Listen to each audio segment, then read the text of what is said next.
Assalamualaikum warahmatullahi wabarakatuh. Perkenankan kami dari kelompok 2 untuk memaparkan hasil diskusi kami tentang diskriminasi tenaga kerja. Yang pertama, perkenankan saya memperkenalkan kelompok kami. Yang pertama yaitu Muhammad Duta Idaman, lalu Muhammad Uki Ilhamsyah, yang ketiga Muhammad Darwin Ardiansah, yang keempat yaitu saya sendiri Mitolur Rohmaedi. Pada pembahasan kali ini terdiri dari 4 poin, yaitu definisi diskriminasi itu sendiri, lalu jenis-jenis diskriminasi, lalu hukum pelindung, lalu yang keempat ada contoh kasus. Definisi diskriminasi. Diskriminasi menurut Kamus Besar Bahasa Indonesia sendiri adalah pembedaan perlakuan terhadap sesama warga negara berdasarkan warna kulit, golongan, suku, ekonomi, agama, dan sebagainya. Diskriminasi mengacu pada perlakuan berbeda terhadap orang atau mengecualikan seseorang dari sebuah kesempatan atau memberikan pengutamaan perilaku khusus kepada orang-orang tertentu atas dasar karakteristik pribadi seseorang yang tidak berkaitan dengan pekerjaan itu sendiri.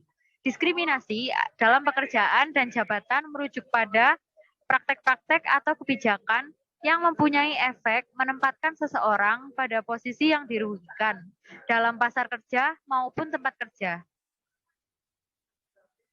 Menurut UU Nomor 13 Tahun 2003 tentang Ketenagakerjaan disebutkan bahwa setiap pekerja berhak mendapatkan perlakuan yang sama tanpa diskriminasi dari pemberi kerja. Diskriminasi itu sendiri memiliki dua sifat. Yang pertama bersifat secara langsung dan yang kedua bersifat tidak langsung. Diskriminasi langsung ditujukan secara langsung kepada pihak lawan karena ketidaksukaan secara pribadi seperti penolakan. Diskriminasi tidak langsung ditujukan secara tidak langsung kepada lawan seperti sistem sosial, yaitu membuat kebijakan atau peraturan untuk mendukung atau melarang kelompok tertentu. Oke, lanjut pada bagian yang kedua, yaitu mengenai jenis-jenis dari diskriminasi. Setidaknya ada lima macam jenis diskriminasi, yaitu yang pertama adalah gender, diskriminasi gender. Dilansir oleh Women Talk, di sini mengatakan bahwa diskriminasi gender merupakan salah satu yang paling umum ditemukan di lingkungan pekerjaan. Salah satunya yaitu besarnya beban kerja yang berbeda antara laki-laki dan perempuan, hingga besarnya peran dalam perusahaan yang berbeda, berat sebelah antara laki-laki dan perempuan. Yang kedua yaitu mengenai diskriminasi sara, suku, agama, dan juga ras. Dilansir dari studi pekerjaan dan rekrutmen oleh Glassdoor, setidaknya ada 1 dari 3 pekerja pernah mengalami diskriminasi ras. Hal ini sering terjadi oleh mereka, teman-teman yang memiliki keunikan atau minoritas yang sering dilakukan diskriminasi sara ini. Yang ketiga yaitu mengenai diskriminasi umur. Di sini banyak pekerja berumur yang kemudian dipecat, kemudian yang dibedakan antara perannya, antara yang muda dengan yang tua, dan sebagainya. Hingga benefit yang diterima pun juga berbeda. Yang keempat yaitu mengenai diskriminasi disabilitas.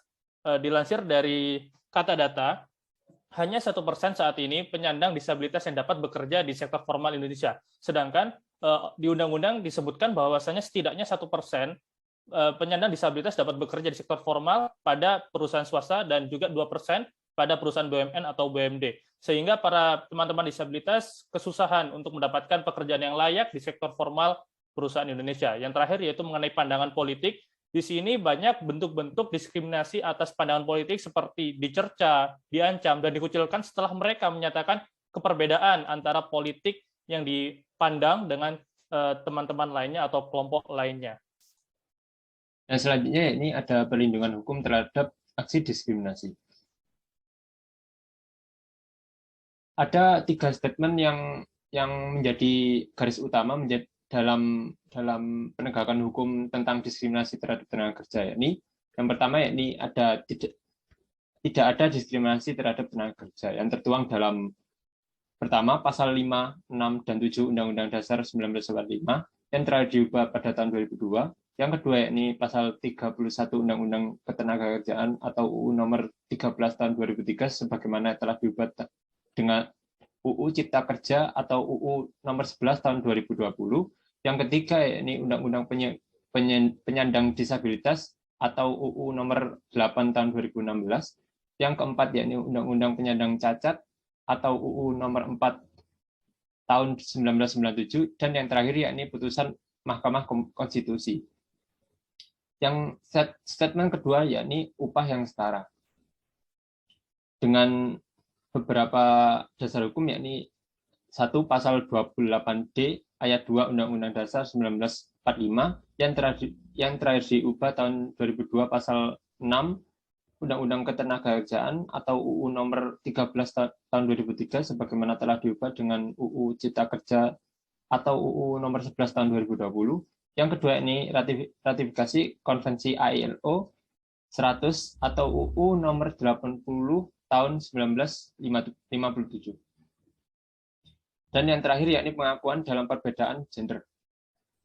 Tertuang dalam pasal 27 ayat 2 dan 28D ayat 2 Undang-Undang Dasar 1945, terakhir diubah pada tahun 2002, dan pasal 31 Undang-Undang Ketenagakerjaan atau UU nomor 13 tahun 2003 sebagaimana telah diubah dengan UU Cipta Kerja atau UU nomor 11 tahun 2020.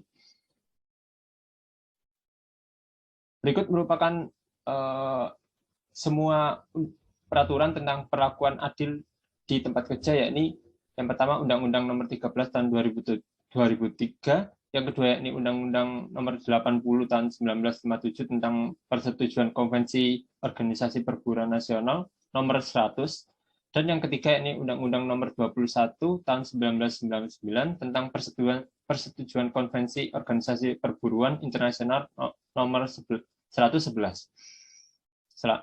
Selanjutnya ini. Baik, selanjutnya adalah contoh kasus. Di sini kami memakai kasus diskriminasi pada Activision Blizzard. Pada akhir Juli 2021, industri video game dihebohkan oleh mencuatnya kasus diskriminasi dan pelecehan seksual yang terjadi di kantor perusahaan game terkemuka, yaitu Activision Blizzard. Karyawan wanita Activision Blizzard mengaku bahwa mereka sering menjadi korban pelecehan dan perundungan di kantornya.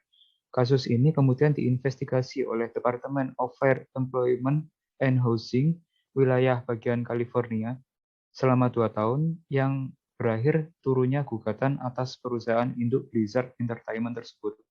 Investigasi selama 2 tahun menemukan bahwa Activision Blizzard melakukan diskriminasi atas pegawai wanita dan pada persetujuan kerja, termasuk kompensasi naik jabatan, penugasan, dan pemberhentian kerja. Disebut bahwa para pimpinan gagal mencegah hal. Perusahaan yang berisi kurang lebih 20%-nya perempuan ini disebut membiarkan pekerja pria yang minum minuman beralkohol dan memainkan video game saat bekerja. Mereka juga dikatakan menyerahkan semua tanggung jawab kepada pekerja wanita saat melakukan kegiatan tersebut. Tidak hanya itu, para pekerja pria juga terlibat dalam olok-olok bertema seksual, bercanda soal pemerkosaan, dan sebagainya. Beberapa komplain menjelaskan bahwa para pekerja wanita tidak mendapatkan hak mereka untuk naik jabatan karena ada kemungkinan hamil, dikritik karena mengurus anak, dan diusir dari ruang menyusui karena pegawai pria ingin menggunakan untuk rapat. Salah satu pekerja wanita Activision Blizzard sampai bunuh diri saat berjalan perusahaan bersama supervisor prianya.